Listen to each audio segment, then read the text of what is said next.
So lucky to have Dara Griffin as one of our main trainers here at First 5 Alameda County, and she has attended a parent cafe training in 2008, and she's been involved with strengthening families movement ever since. Dara consults with organizations and systems that want to authentically engage families and communities, and has worked with several project launch grantees across the country, assisting with implementing the Café approach and accompanying professional development training and technical assistance to enhance engagement between parents and provider relationships.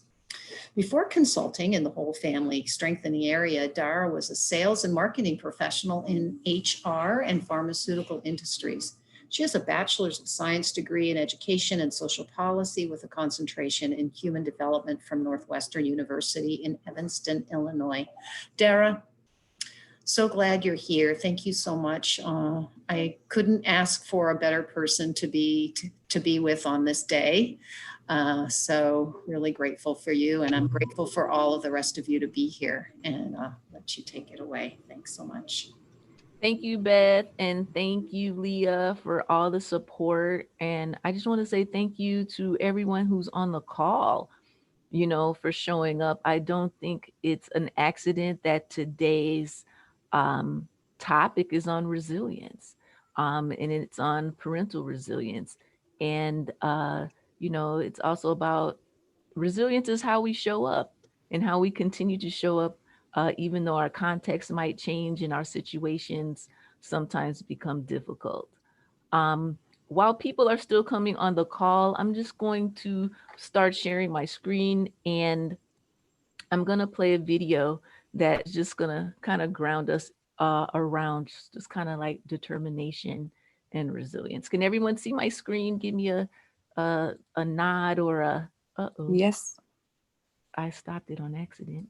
Okay, everyone can see it. Okay, great. Yes. So let's go into my slideshow, and we're talking about resilience today. And here we go. Keystroke by keystroke, he types his latest masterpiece in an Oregon nursing home. But Paul Smith is not an author, he's an artist.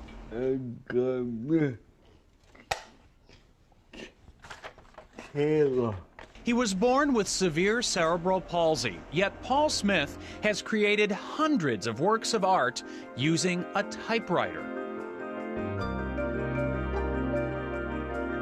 You give me a typewriter, I can't even type 12 words a minute looking at my hands, okay? There's no way that I could come up with a picture like that.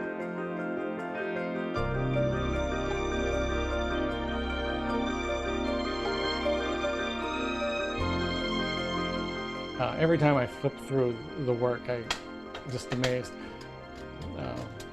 Because it's as good as art as you can find.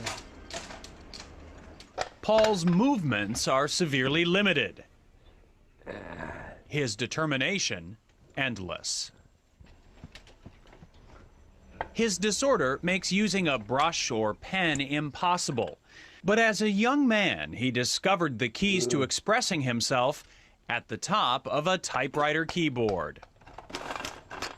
Using just 10 of the symbol keys, he taught himself to paint. Look closely and you can see how Paul typed pound signs to create the facial detail on his Mona Lisa. Here, the @ symbol doubles for desk drawer knobs in this scene of his childhood bedroom. Note the typewriter prominently displayed. Paul has created incredibly detailed pictures by artistically aligning those 10 keys against a black or colored ribbon.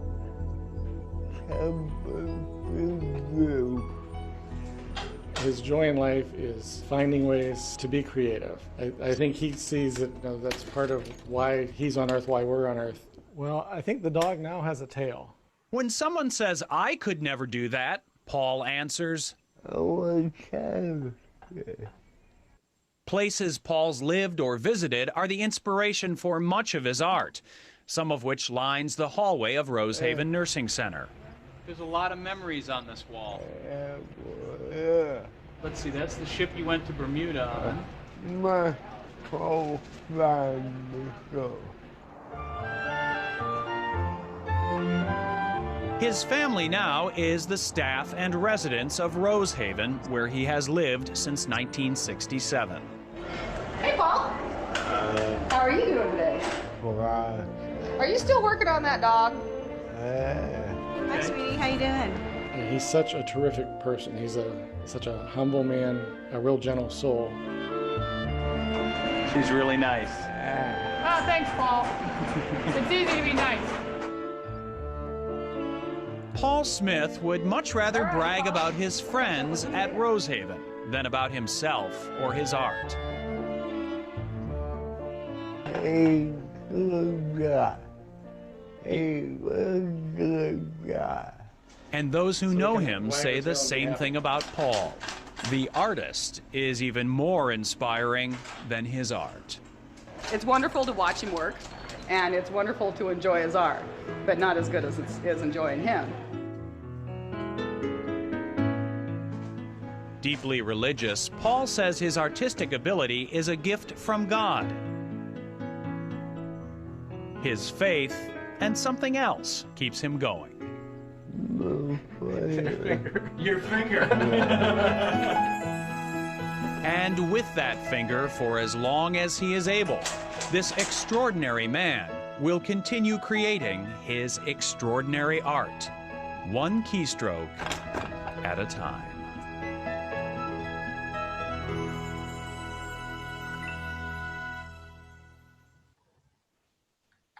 So an extraordinary example of resilience. Any comments about that video anyone want to make? And why you think I might have begun today's training with it? Someone's already written inspirational.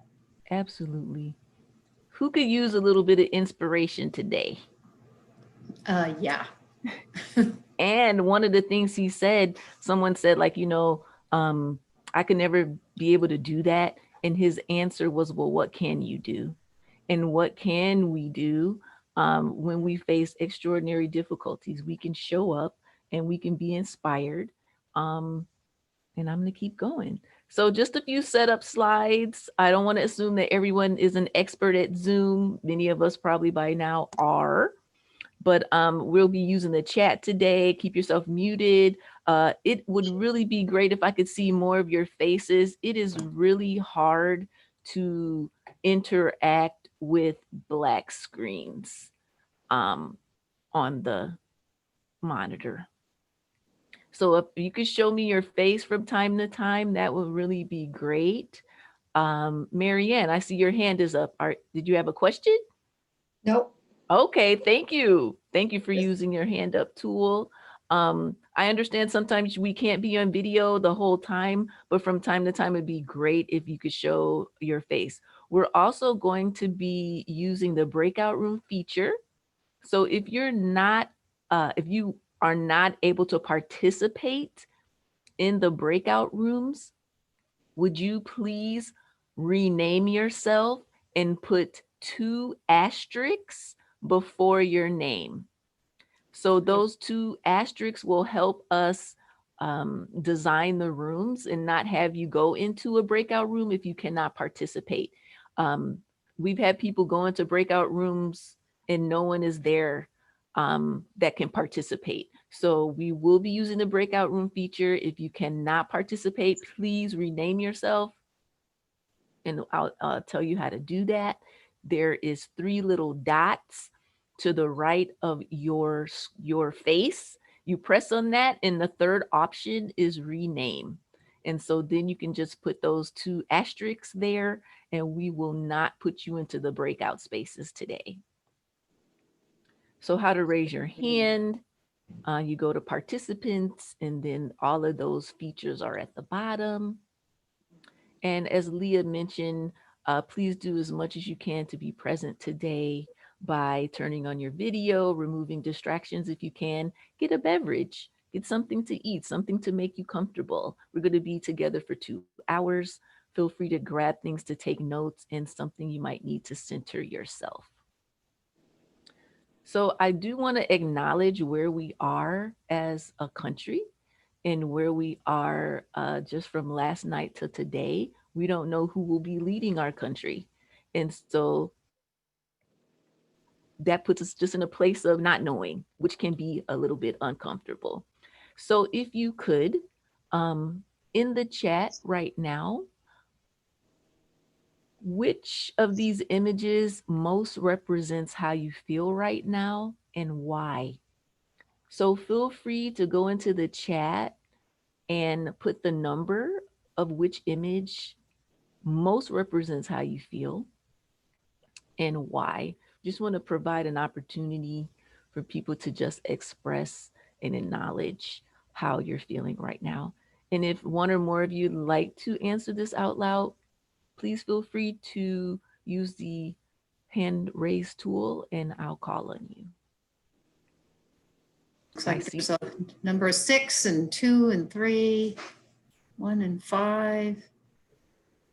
Someone says, I feel it's important to keep the peace, but to stand together and fight against injustice. Thank you. God's power. I'm so fatigued from all of this. Yes. Yeah. 4 is just okay. Fun. Open to a miracle. Yeah, I think so, right? Yeah. Yeah. So thank you for answering. And just like I said, I just want to acknowledge where we are. So the goals for today, we're talking about parental resilience. We'll talk about resilience first, and then we'll talk about parental resilience. But the goals for today's training and the goals for strengthening families' protective factors framework are always the same. The framework is about strengthening families. It's about optimal child development, and it's reducing the likelihood of child abuse and neglect. And remember that this framework is a CANS framework. It is a child abuse and neglect framework, but the language that we're using around strengthening families makes it more strength-based and palatable to all families. So the goals for today's training are to define and recognize resilience and parental resilience. We're going to identify the everyday actions that help us build parental resilience with the families that we're working with. We're going to provide examples of what we're doing in our programs, how we support families, how we respond to crises that families might find themselves in. And then we're going to identify steps to integrate these everyday actions into our personal practice. So before we go any further, I just, if you were here for the last, the introduction, I have a little poll that I'm going to have Leah launch now. It's a little poll on the last session that we did. So there's 4 questions.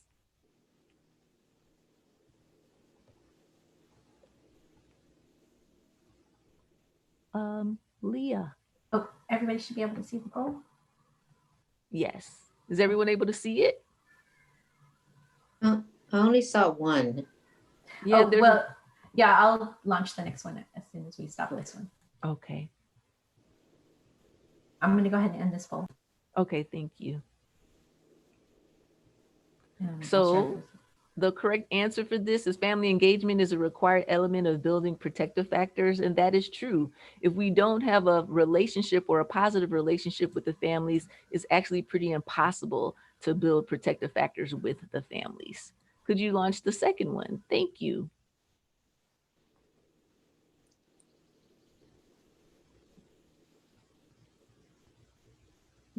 That's so true.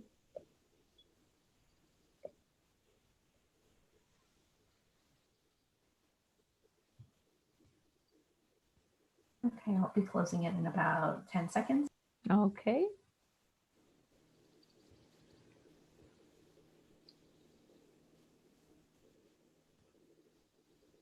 Thank you, Leah. So yes, strength-based theory is about focusing on what's strong and not what's wrong. And that is true. That is part of the approach of strengthening families. It's about reducing the likelihood of risk and child abuse, but it's also looking at the strengths that families possess.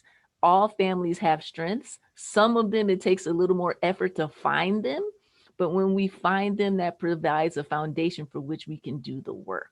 So focusing on what's strong and not what's wrong, it provides energy, positive energy to move forward. Can we do the next one? How many protective factors are there?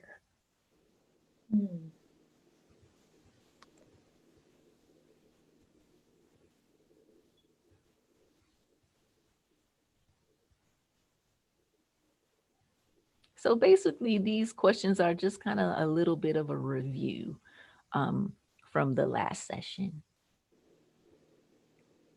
Okay, I'll be closing the poll in 10 seconds.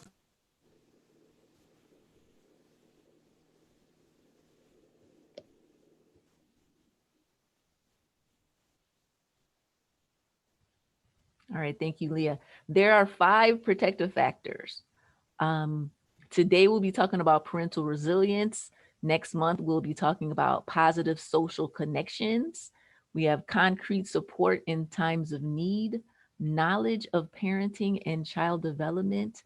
And the last of the 5 is the social and emotional competence of children. So there are 5 protective factors. And I think we have one more question. The Strengthening Families approach is for who?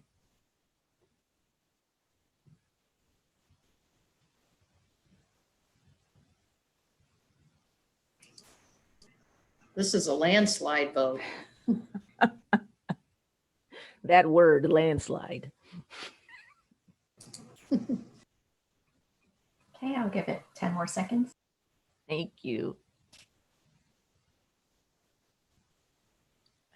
Yes, everyone, I'm believing, got this right. Yay! Strengthening Families Protective Factor Framework is for all families. It's not just for those families or those families. It's for every family. You ask any parent, do they want their family to be strong no matter what's going on? Most parents will say, yes, of course, right? That is why this protective factors framework is called Strengthening Families. It is not the child abuse and neglect prevention framework. Parents would not be interested in that. So Beth told a little bit of my story earlier. How I got involved in this work is I saw a parent cafe flyer, and on the flyer it said free childcare and free dinner in parent cafe. And I said, I'm going to that. If it had said child abuse and neglect prevention cafe, I would have been like, what? I'm not going to that. It's how important language is. Do you want your family to be strong? Of course, I'm going to pay attention to that language as a parent. So part of this conversation, does anyone on the call have affirmations that you say to yourself, positive messages that you say to yourself? We all do affirmations. They are our self-talk. And sometimes it takes a little more work to have positive self-talk. And part of our resilience is connected to our self-talk.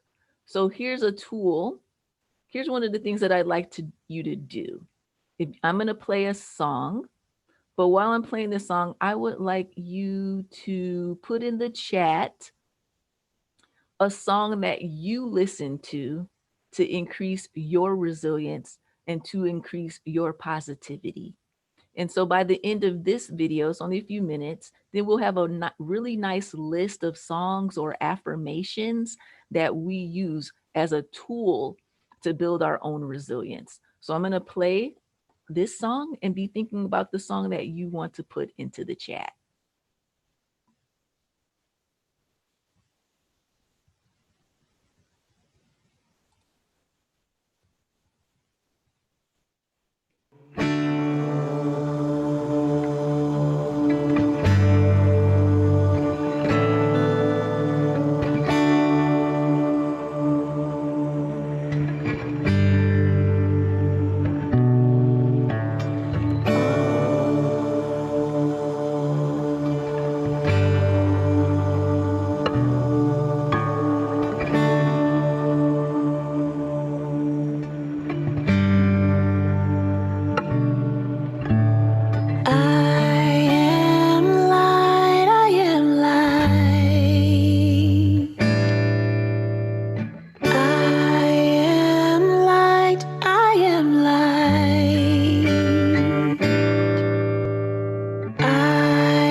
I am light, I am light. I am not the things my family did. I am not the voices in my head. I am not the pieces of the brokenness inside. I am light. I am light. I am light. I am light. I am light. I am light. I am light. I am light. I'm not the mistakes that I have made, or any of the things that caused me pain. I am not the pieces of the dream I left behind. I am light. I am light. I am light. I am light. I am light. I am light. Yeah. I am light. I am light. I am not the color of my eyes. I am not the skin on the outside. I am not my age. I am not my race. My soul inside is all light. All light. Oh, light. Yeah. Oh, light.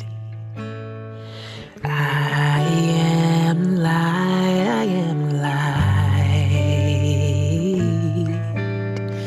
I am light. I am light.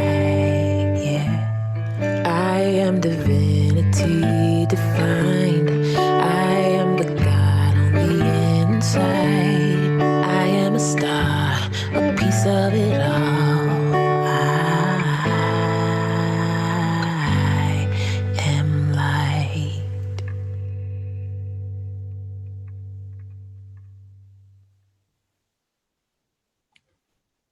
Thank you for listening. Did you all have a chance to think about a song or an affirmation that helps provide resilience to you, strength, and positivity? If you have that song or that affirmation, it'd be great if you put that in the chat and we can create a list. So Yeah, there's please, some wonderful ones there already. Yay. So we will put these, we'll copy all of these and put together a list and send them out with the follow-up materials for people. So please be attentive to how I am structuring what we're doing and how we introduce concepts to families.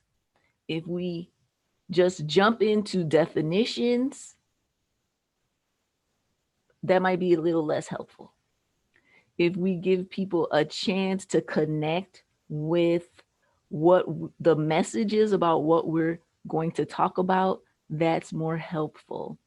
So understanding what an affirmation is or defining what it is after you play a song that's an affirming song like this, or saying an affirmation and explaining how that increases our positive energy is one of the ways to talk about resilience without being very technical and using a lot of technical language with families around what it means to be resilient and what it means to have parental resilience. So if I could just have a couple of people unmute right now, raise your hand physically or use a raise your hand tool. What are you seeing on the slide right now? And how do you think this relates to resilience?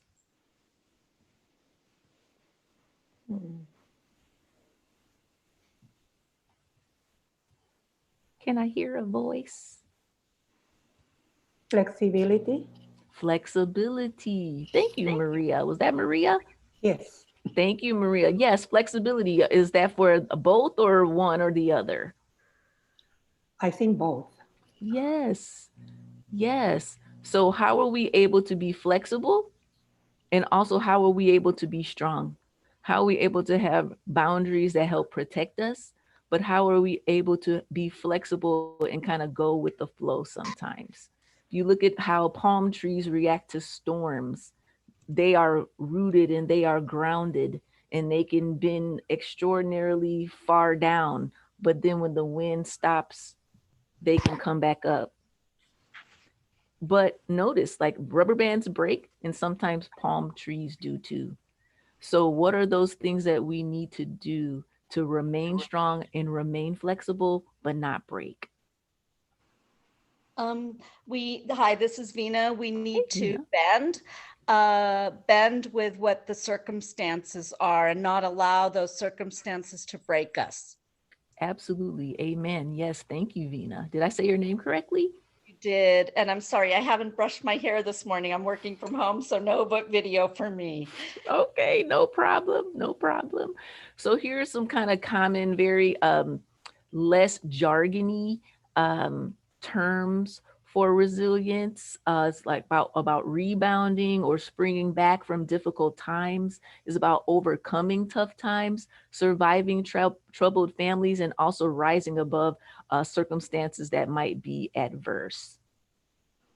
Mm-hmm. So if I could have someone read the definition of this definition of resilience, that would be great. And this is found on the Skills for Tomorrow website. Marie Hernandez, thank you. Please read this out loud. Human capacity and ability to face, overcome, be strengthened by, and even transformed by experiences of adversity. Skills for Tomorrow website.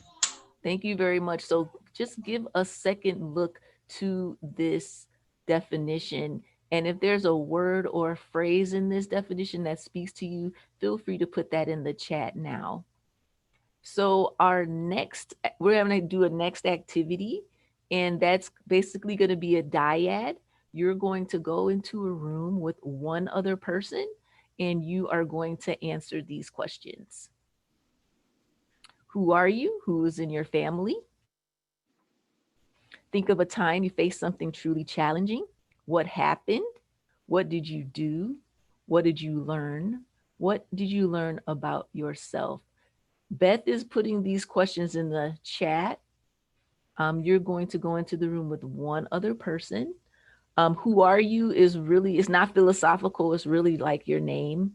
And who's in your family. Don't go too far on that. The main part of the question is thinking about a time you faced something truly challenging. It does not have to be the worst thing that ever happened to you, just something that was challenging that you're willing and comfortable sharing with the person that you're going into the dyad with. We're going to give you about 7 minutes for this dyad. So each one of you have proper time to share your conversation or your story. We just want to ask that you be cognizant of time so that within that 7 minutes, you both have a chance to speak. Okay, great. All right, so let's hear, if you're comfortable, please respond to these questions.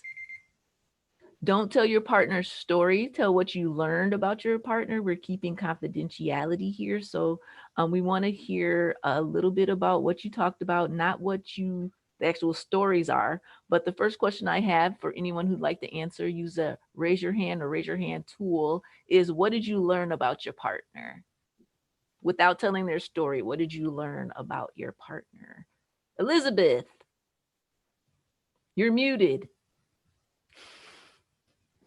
I learned that she's very resilient. So that's resilient, and she really is, she had a strong faith that no matter what comes our way, that she'll be able to overcome. And that's great for her to be able to tell her story and still be able to have that faith that things will always be better. there's always tomorrow. So she's very resilient. Thank you, Elizabeth. Marie, did I see your hand up?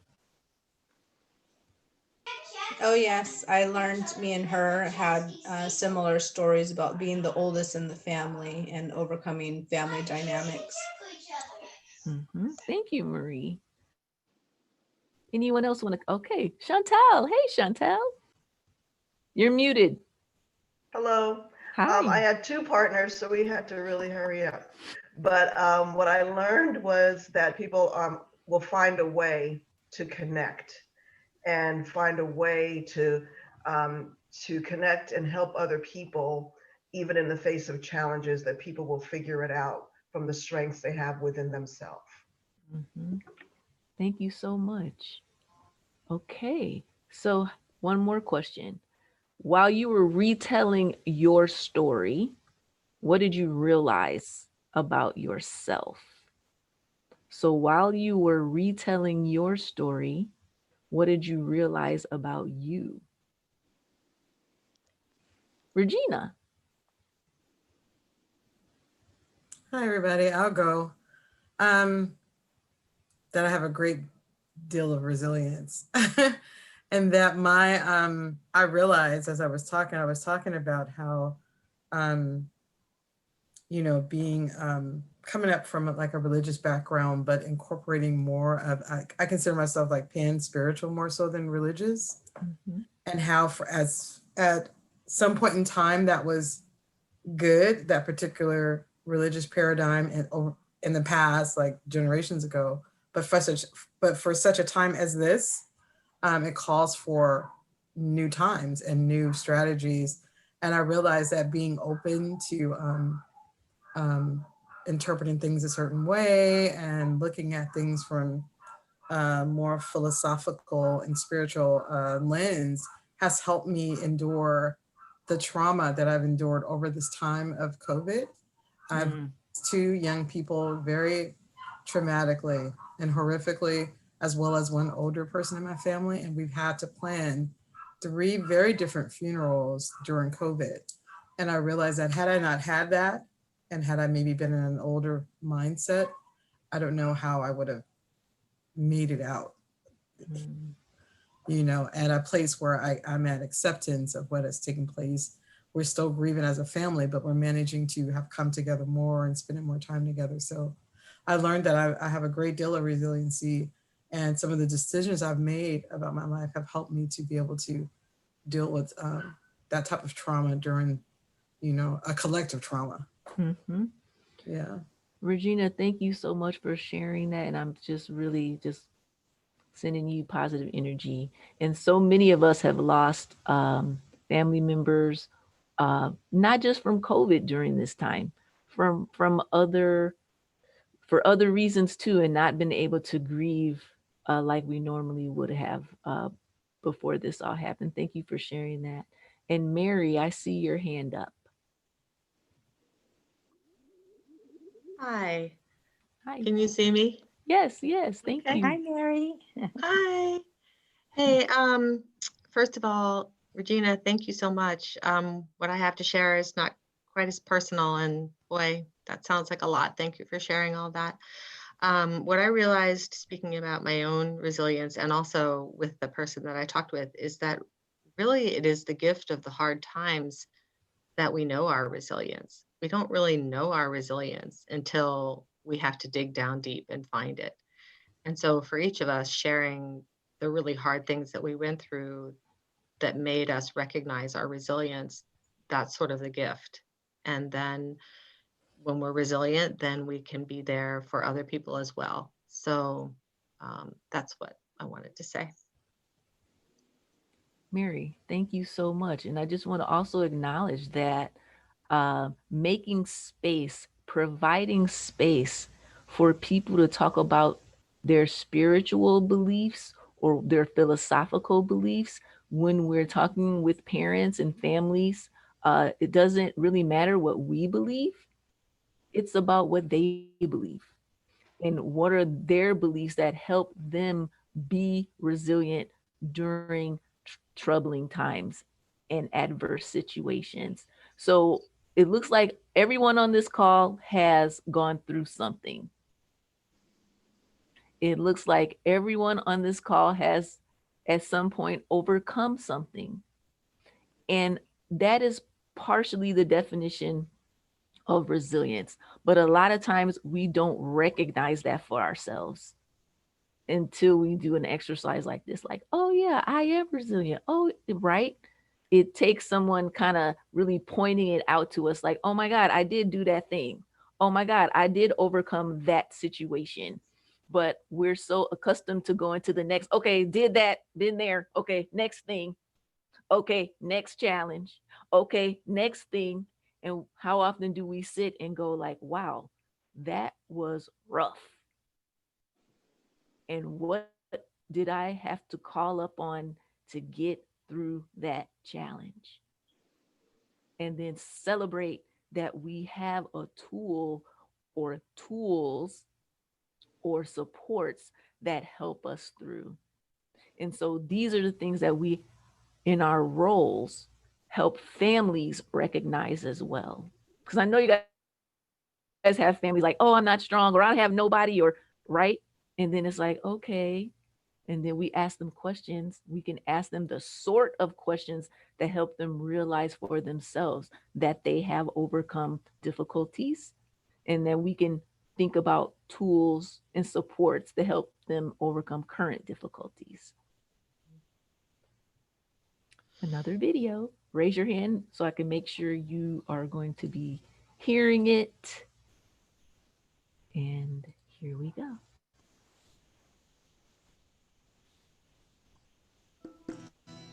A young woman visits her mother and, her eyes brimming with tears, tells her how difficult her life currently is. As soon as she overcomes one obstacle, another arises. She feels hopeless, tired, and she feels like she can't continue to struggle like she has been. Without saying a word, her mother took her by the hand and sat her down at the kitchen table. She then put 3 pots of water on the stove. In the first, she put carrots. In the second, eggs. And in the third, coffee beans. She let them boil in the water, still without saying a word. After about 20 minutes, she turned off the burners.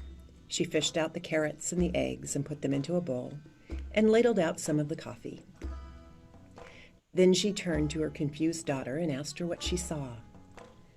"Carrots, eggs, and coffee," her daughter replied. Her mother brought her closer to the bowls and asked her to feel the carrots. They were soft and mushy. Then she asked her daughter to take an egg and break it. The egg was hard-boiled inside. Finally, her mother asked her to take a sip of the coffee. The daughter smiled as she brought the mug to her lips, savoring the aroma and the rich taste of the coffee. "What does it mean, Mother?" she finally asked. Her mother explained that the carrots, eggs, and coffee had each reacted differently when they faced the same adversity, the boiling water. The carrot went in strong, firm, and unrelenting, but wilted when subjected to the boiling water, becoming soft and weak. The egg started out fragile, a thin shell protecting its liquid interior, but became hardened by the heat. The coffee beans were unique. They were not drastically changed, but they transformed the boiling water instead. "Which are you?" the mother asked her daughter. "When you're facing adversity, are you a carrot, an egg, or a coffee bean?"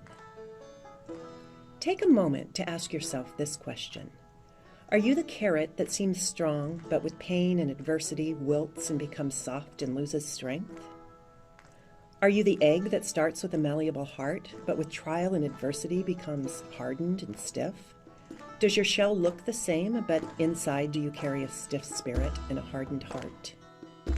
Or are you like the coffee bean, changing the very circumstance that brings the challenge?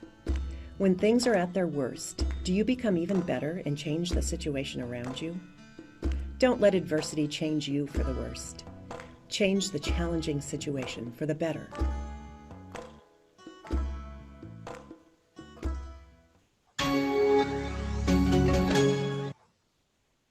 Okay.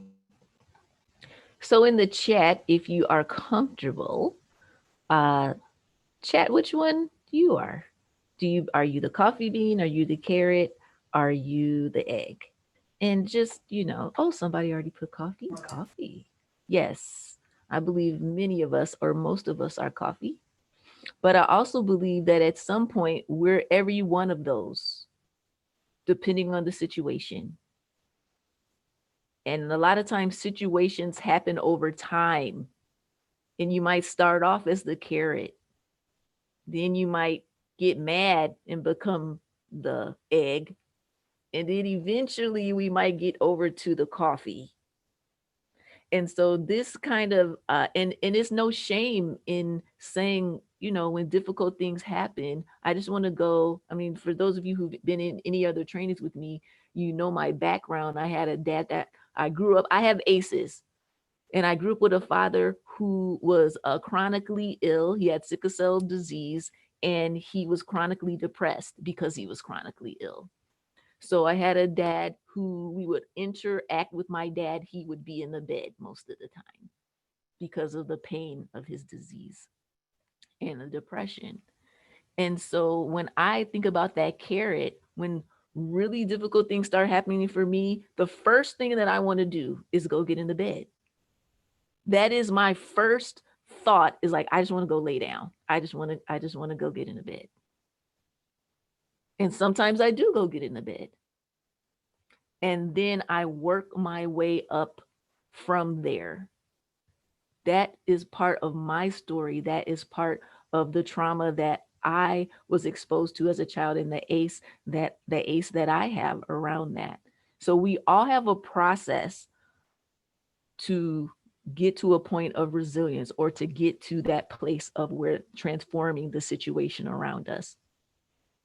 Leah sent you guys a couple of documents before the training, and one of them looks like this. And they were little like squares that you will cut out to map your resilience. In the chat right now, if you didn't have a chance to look at those documents and print them out and cut these out so we could do this exercise, I want to give you the opportunity to just kind of look at these building blocks of resilience. And what we're going to do next is we're going to have a breakout space where we're going to map our resilience using these building blocks. Here's a picture of what this looks like if we were together doing this. You can see on the screen that people use the building blocks. Some people do them in a linear fashion. Some people do them like in a pyramid. Some people do them in a circle. But we all have a process that we use when we find ourselves in some kind of difficult situation. Some of us might need to, let's see. Let me go back to the words. Some of us might need to acknowledge our feelings before we do anything. Some of us might want to just go straight to finding resources before we do anything. Some of us might have to take action first. I got to just do something, right? So think about a situation. It can be like a very past situation. It could be a current situation where you've had to call forth your own resilience, and think about the map and these words that are here that you have. They're also in the chat if you didn't get a chance to print out the document. So what we're going to do now is we're going to give you about 10 to 15 minutes for this. We're going to put you into breakout spaces with 4 to 5 individuals. You're going to map your resilience. So we're going to give you a minute to do that. And then you're going to talk about how your map looks. And then we're going to just have conversations about how your maps are and how they're different. And if you'd like to talk about your situation while you explain your mapping, feel free to do so. We're going to keep all these stories confidential.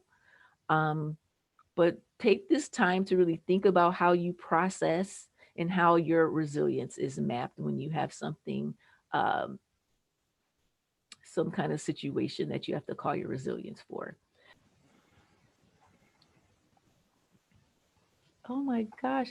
I'm just encouraged by watching all you guys' faces come back. It's like, oh my God, look at everybody's face. Yay. We're a community, right? We need each other. We really absolutely, we do. Absolutely. Yes.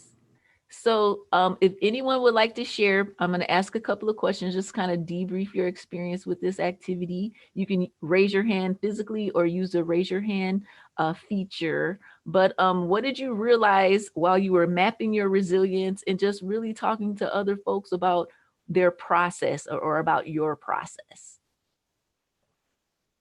Chantal.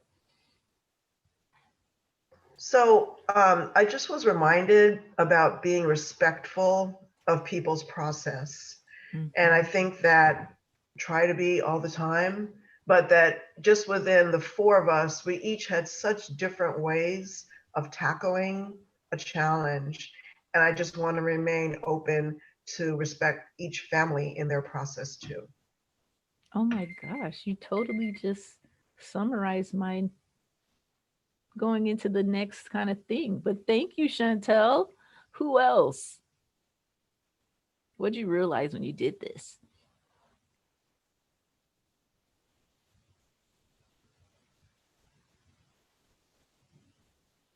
Nina. Oh, sorry, I forgot to unmute myself. One thing I realized is that we all have different ways of dealing with situations and challenges. And then also that different situations, we might have different building blocks we use to deal with them. That's something that I think made me think of having that in mind when we work with the folks we work with. Mm-hmm. Yep. Who else? Anyone else?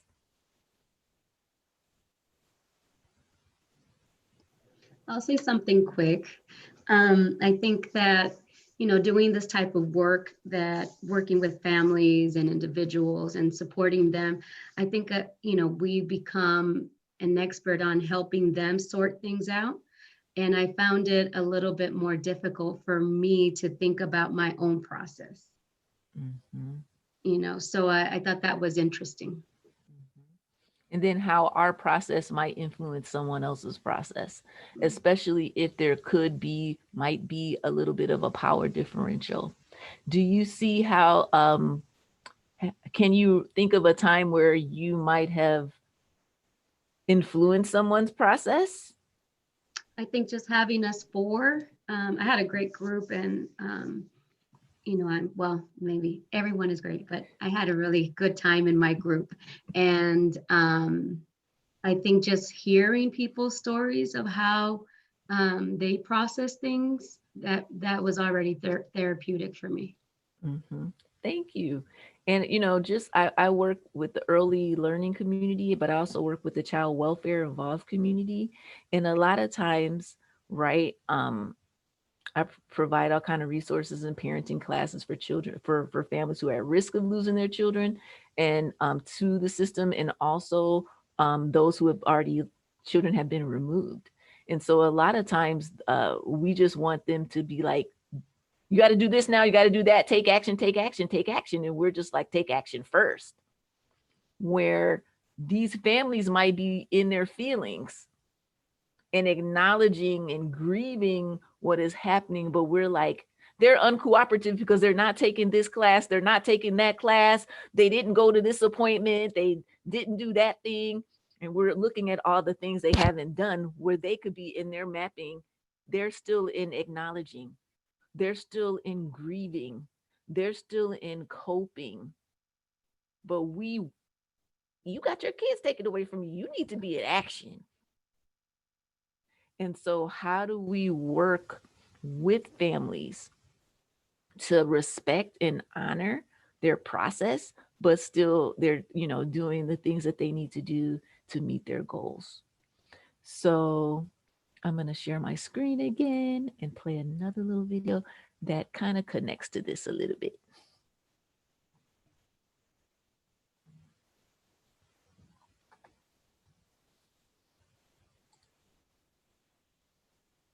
it's just, there's all this pressure, you know? And sometimes it feels like it's right up on me and I can just feel it, like literally feel it in my head, and it's relentless. And I don't know if it's gonna stop. I mean, that's the thing that scares me the most, is that I don't know if it's ever gonna stop. Yeah. Well, you do have a nail in your head. It is not about the nail. Are you sure? Because, I mean, I'll bet if we got that out of there... Stop trying to fix it. No, I'm not trying to fix it. I'm just pointing out that maybe the nail is causing... You always do this. You always try to fix things when what I really need is for you to just listen. No, see, I don't think that is what you need. I think what you need is to get the nail See, out. you're not even listening now. Okay, fine. I will listen. Fine. It's just, sometimes it's like, there's this achy, I don't know what it is. And I'm not sleeping very well at all. And all my sweaters are snagged. I mean, all of them. Yeah, that sounds really hard. It is. Thank you. Ow! Oh, come on. Ow. If you would just... Don't... Try to see things my way. Do I have to keep on talking till I can? All right. So why do you think I put this? Why do you think this is in here? Why did I play this?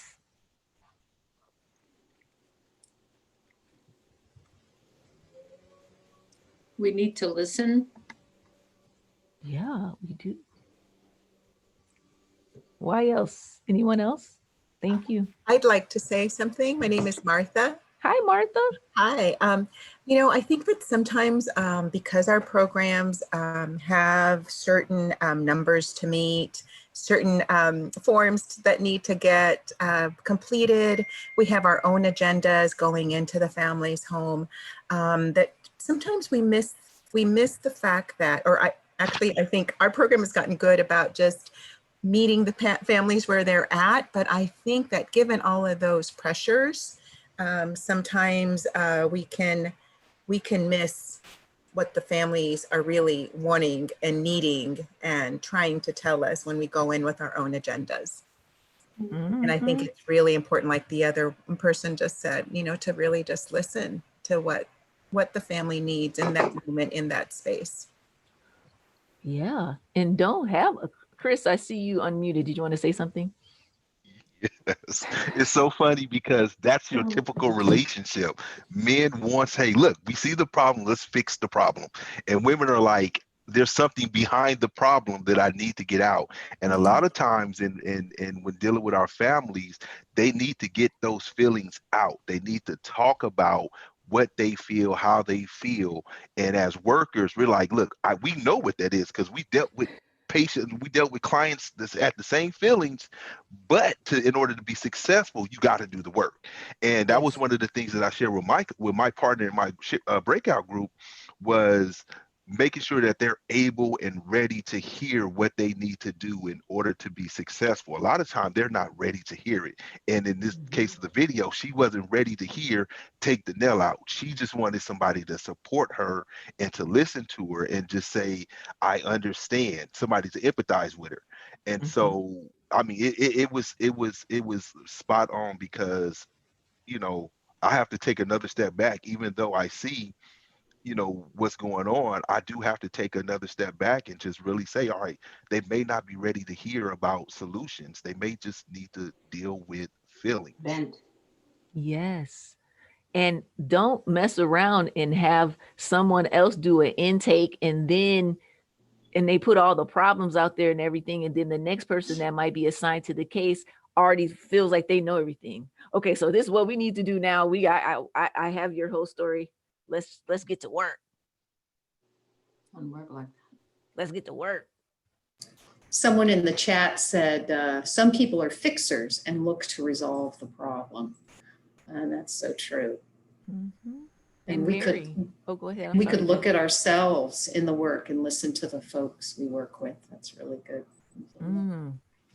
Yep. Mary, then Bobby, then Chantel. I just wanted to say, this film is hysterical, and it made me feel more compassion actually for us, because I wanted to like sneak around behind her and just yank that out.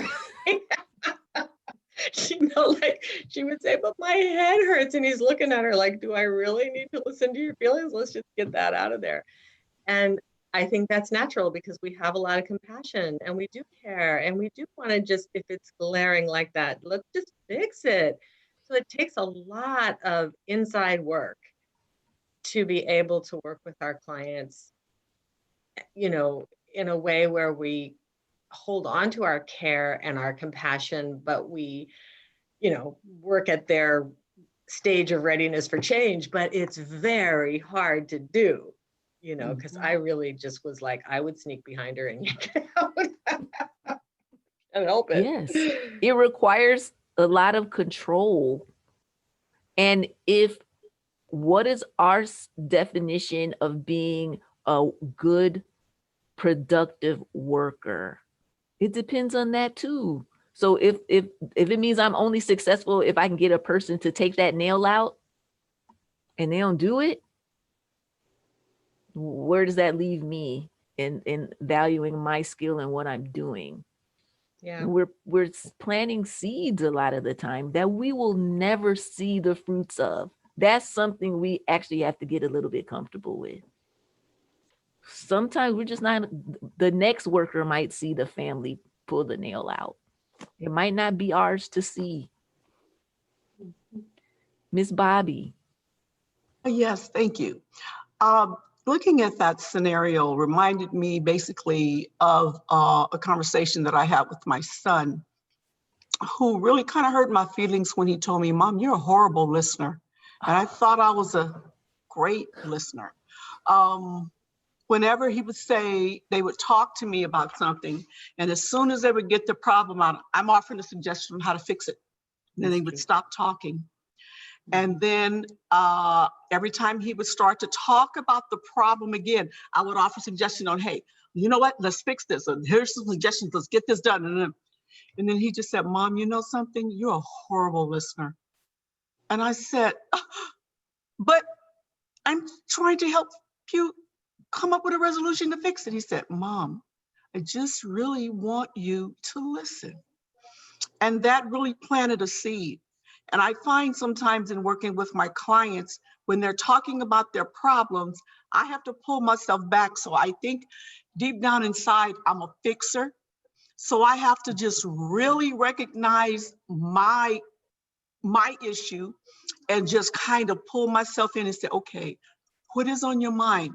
What is it that you really need from me? What are we dealing with? And then say, okay, what do we want to do? What do you see as the way to solve this problem? And not impose myself or my solutions, or let's fix this problem, or let's get in here and get this done. Because I find in my family, I'm the go-getter to do that. Things was always put on me as in the family to say, okay, Bobby, we need to get this done. How are we gonna get this done? I said, okay, we're gonna come up with a plan and we're gonna do this. So I find that I have a problem sometimes slowing me down to listen and say, okay, we need to deal with other issues other than just fixing the problem, because something is causing the problem. So let's dissect that. So there's a lot of self-talk sometimes that has to come into play when we're working with people, to not impose our own values or the way that we do things or the way that we think that they should be done before we can really be of an assistance to them. Thank you. I had to put myself on mute because we have the same son. Yes. So I was just laughing when you were saying that. But thank you for sharing that. You're so spot on. Chantel? Yeah, I was thinking that sometimes we might think we know the challenge, like, oh, there's a nail in that analogy. It's so obvious, but we don't know what's behind. And so letting really getting to know the people that we're supporting, like, how did it get there? They know what's going on. They know what's supporting that nail. How did it get there? What the story is, and they're the ones who can pull it out. So we might think we know, so obviously that's the problem. but they really know what the challenge is. And when we give them that space, they could get that nail out in that analogy, so another nail won't come, so getting the whole picture. Look at this wisdom. I just feel very hopeful and motivated and just good right now. I just want to say that because we're in this community talking about this today. I'm going to share my screen. And so what we've done so far is talk about resilience, what the definition of resilience is inside of this framework.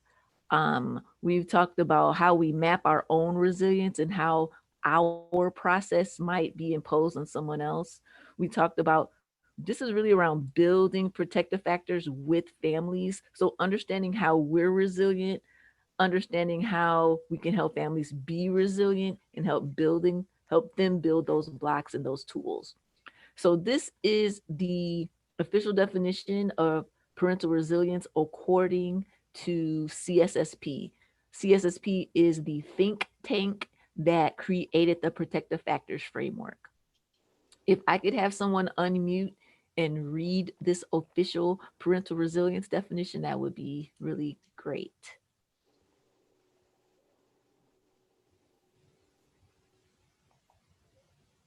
Anyone? I'll be Maria. brave. Thank okay, you. You're welcome. You're welcome.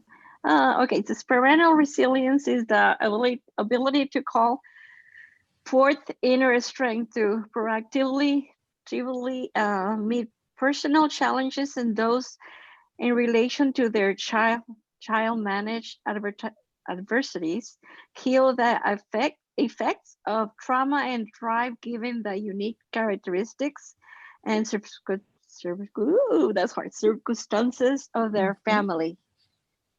Thank you so much. This is from You're a welcome. Thank you. This is from a document called Branching Out, Reaching Deeper that we will email to you. It's a very thick document and it's just got wonderful information on all the research around the protective factors. Look at that definition just for a few more seconds and just kind of think about if you're a parent or whether you're a parent or not, you were raised by some person or people, and how those folks or how you as a parent are calling forth your inner strength to do what you need to do to meet the needs of your kids, or how your parents did what they needed to do to meet your needs as a child or whoever raised you. So the thing I always think about for this is like 5 times a day, 4 to 5 times a day, somebody in my family, I have 3 sons and a husband, somebody several times a day is going to ask me what is for dinner every day. Mm-hmm. And it just gets on my nerves. I had to reframe the whole thing. This is me making dinner is the providing the nurturing and the care and to my kids to take care of them. That's part of my job. It's part of my role. But that's like a cute example.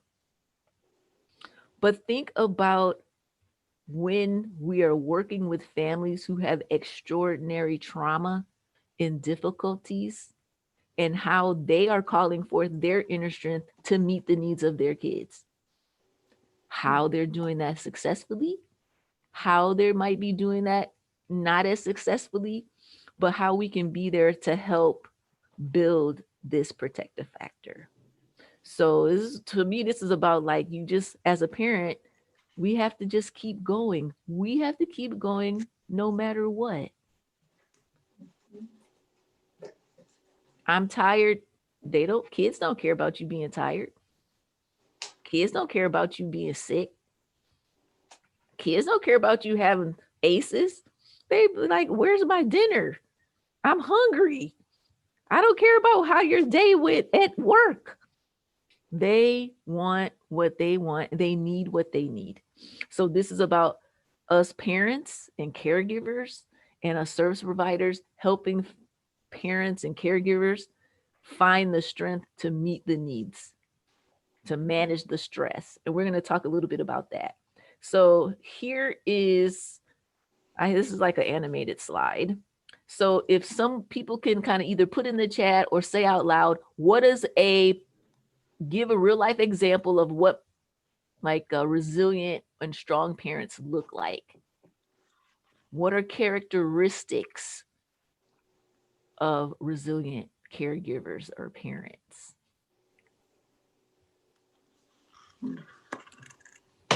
So that mom or that dad or that grandma or that aunt or uncle that's raising nieces and nephews, and they come in and you have a conversation with them and you're like, oh my God, they're really doing it. They really got it going on. They got a lot going on, but they got it going on. What does that mean? What does that look like? People are saying patience, caring, strength, consistency, and that they're open. Mm-hmm. Are you talking to me? Hope. Yep. Listening. So here's a few according to Strength and Family, CSSP. So they have problem solving skills. They are coping with stress well. Like, oh, I don't know how that mom is doing it. She had to take 5 buses and 2 transfers and all this, but she still made it here. Right? Self-care strategies without people feeling like guilty that they want to do something for themselves, you know, that they're comfortable or become comfortable with asking for help. We're going to go way deep into this protective factor later, but that's connected to concrete support in times of need. That they're open. Somebody said open. So open to receiving services and not allowing stress to impact parenting. We all know that stress does impact parenting. It's on a continuum. But how do we recognize when parents are under stress and they're doing well managing it? Do we acknowledge that? Right? That's really important. So here's just a few activities that we can engage in, that we can encourage our families to engage in to help cope with stress and also to build resilience. And right now is so important. And I think one of the things that we talked about earlier, having a song, having a mantra, having an affirmation, having people to talk to, engaging in some activities. Before this, we did an effective outreach training. We talked about providing space where families can have fun together, even if we have to do it on Zoom. How do we get creative? Netflix party and things like that, or Jackbox games, or where families can come together and have fun and do it in a safe way. What else? Scavenger hunts, family scavenger hunts, family quiz night, game night. Providing space for families to have fun is another way that we can be building resilience right now. Aren't these little kids playing drums so cute? Drums, just drumming, the act of drumming and synchronizing our heartbeats is also an effective way of building resilience. It's all scientific too. So in your documents that Leah emailed to you, this should look a little bit familiar.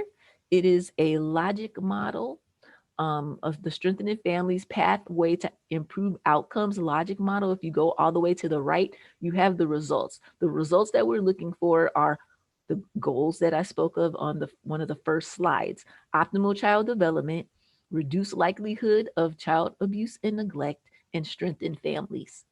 Then you back up, and then you have the 5 protective factors.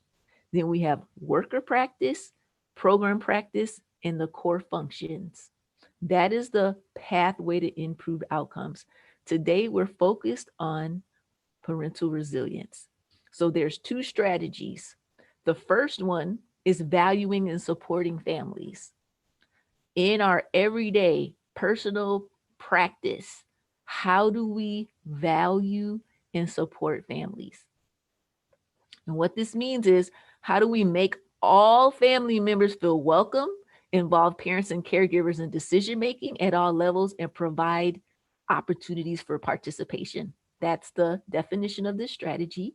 And the second strategy is responding to family crisis. How do we notice stress, listen, make referrals, and help mobilize other parents to provide support as needed. So this is a slide around the strategies and everyday actions to build parental resilience. What you're going to see to the left are the strategies. There are 2. Then you see the everyday actions. So basically, the everyday actions break the strategies down even further. So what you're going to do now, you're going to go into another breakout space, and I'm going to invite anyone who speaks Spanish. If you rename yourself now, put SP in front of your name. And so then we will have a breakout group for our Spanish speaking participants. But what we're going to do is go into groups of 4 or 5, and we're going to talk about each one of these. You're going to be assigned one of these everyday actions. In your group, if you're group number 1, you're going to have demonstrate in multiple ways that parents are valued. So in your group, you're going to talk about how in my practice as an individual worker and in my program, how am I demonstrating that parents are valued? How do I do that personally in my work? If you're in group 2, you're going to talk about honoring each family's race, language, culture, and history, and their approach to parenting. You're going to talk about in my program and in my individual worker practice, how am I doing that every single day? So we're going to put all 5 of these everyday actions in the chat. You also have this document right here that Leah sent to you. And this is an example of what we kind of don't want. So demonstrate in multiple ways that parents are valued. The answer here is be nice to all parents. No, not a good answer. That's why the X is there, red X. A specific everyday action to show that we're valuing families or caregivers is to greet all parents by their names, not just be nice. What's more specific than being nice? Greeting all parents by their names. So once again, I'd like to invite our Spanish speakers to put a SP in front of your name so we can have a Spanish speaking breakout group. Leah is working on the breakouts right now. Depending on that, she will tell you what number of these everyday actions you have. And it would be nice if you guys could come back with some everyday actions for each one of these 5 topics. So Leah, how are you doing? So what will happen after we come out of this breakout, which is going to be about 15 minutes, we will have a list of everyday actions for each one of a list of specifics or concrete examples for each one of these everyday actions that we can walk away with. Like, okay, all right. You might hear things that you haven't done before. Please share what you do, share what you think you might be able to do now. And we're mostly on Zoom. How are we doing this through Zoom? And in a remote situation that's on top of it. Okay. All right. See you all in about 15 minutes. So I just had to get to the reframe. Okay. Oh, I thought I stopped sharing. Let's stop sharing.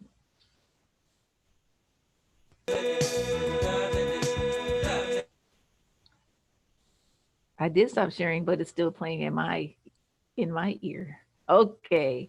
So how was that? Did you guys come up with some good strategies and concrete examples for these everyday actions?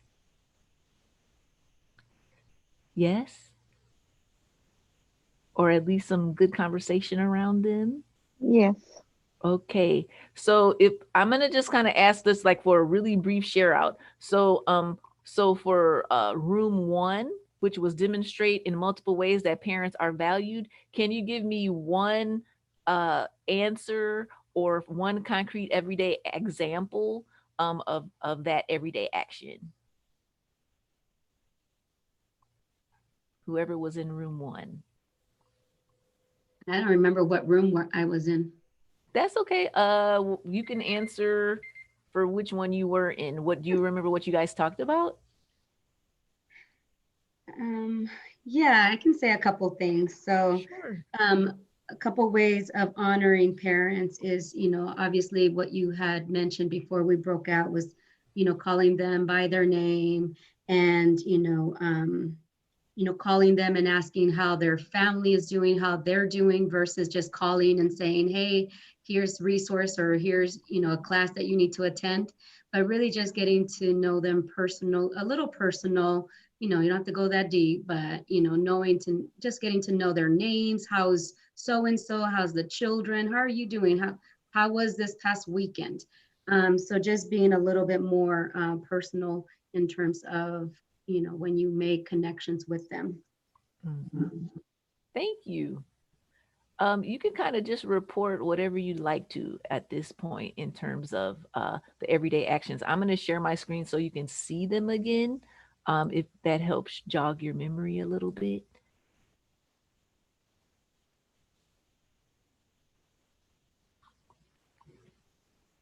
So did anyone else want to share on any of these everyday actions? For us in one, we kind of talked about a variety of things and about teachers in particular and their investment or non-investment in the families versus the parents. And so that it's important to include the parents. It kind of bleeds into one of the other ones around including parents in the decision-making and asking, what might work for them in terms of resources and supports. So being open to supporting them and meeting them where they're at, as opposed to where you think they should be, and including them in the decision-making processes. Thank you, Regina. Marie, did I see your hand? Oh, yes. We talked about, one of the topics was demonstrating how our parents are valued. And I don't think we do that enough in our program.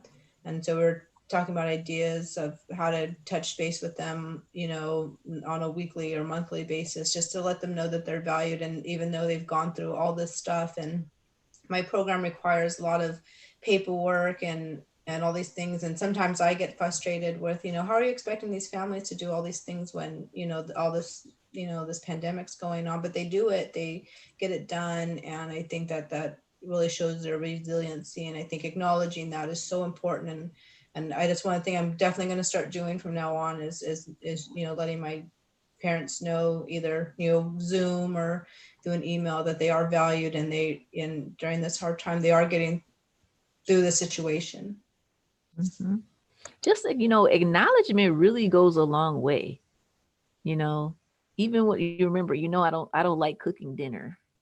But so when I'm in the mood to cook and I cook and my kids are like, that was good, Mom. I'm like, thank you. Just acknowledging that I did something, some of my effort. That means a lot, especially now. We can't get any hugs and all this kind of stuff. So acknowledging is really important. Did anyone want to comment on the last one, helping parents understand how to buffer their child during stressful times? Chantel. Yeah, so we had talked about and the importance of taking care of themselves as a parent and helping them to find self-care ways so that they can be there for their child. And then also we talked about, where appropriate, sharing stories and maybe of their resilience, maybe their immigration story, or stories of when they went through a hard time. That can be a family story that their children can pull from their parents' strength when they're faced with a challenge. Thank you for that. Anyone else?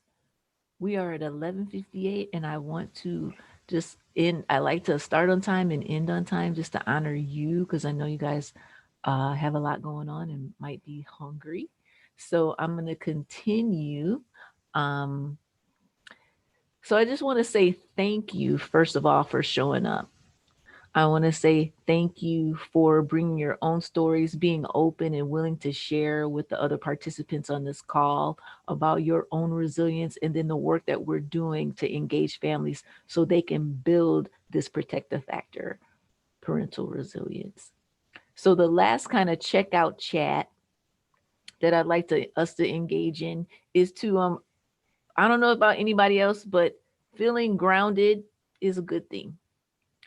And put in the chat one thing you're going to do to help ground yourself as we leave this training and go into lunchtime, or possibly another Zoom, or possibly several more Zooms for the rest of the day.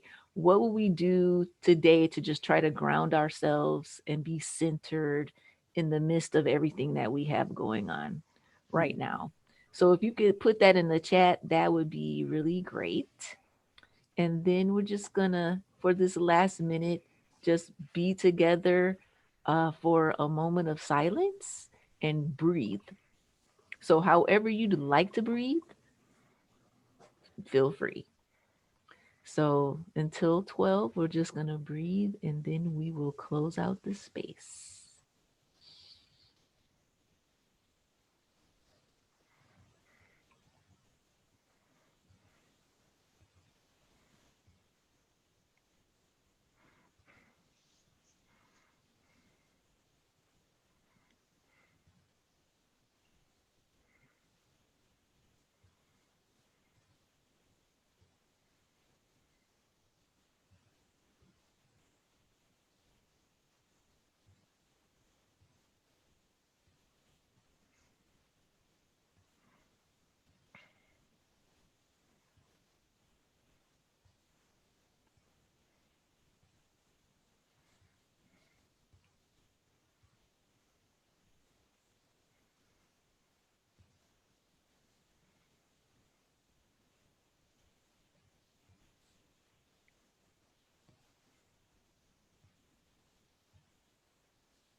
Thank you. It's 12:01.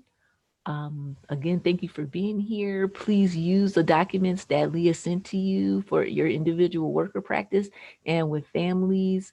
And see you guys next time. Beth, do you have anything before I put my music back on? I do. I really appreciate you all being here today. I feel like I needed this so well, really deeply. And we will be sending the evaluation, and that's how we know if we're getting it right and what other kinds of trainings might be helpful to you. If you know trainers or have someone that you would like to hear from, please put that in the evaluation as well. It really helps us a lot. And we, Dara, myself, and Leah have a little closeout time after this. So we will make sure we have all of the materials that we want to send out to you post-training, including the recording of this training that you'll be able to watch. So what we do now, if you can click the little leave button in the right corner to leave yourself, and we will start removing people from the training because we need to have a couple of minutes to just debrief. Well, so appreciate you all being here today and look forward to seeing you next time. We think this has been a great thing for me. So thank you all for being here today, and we'll see you next time.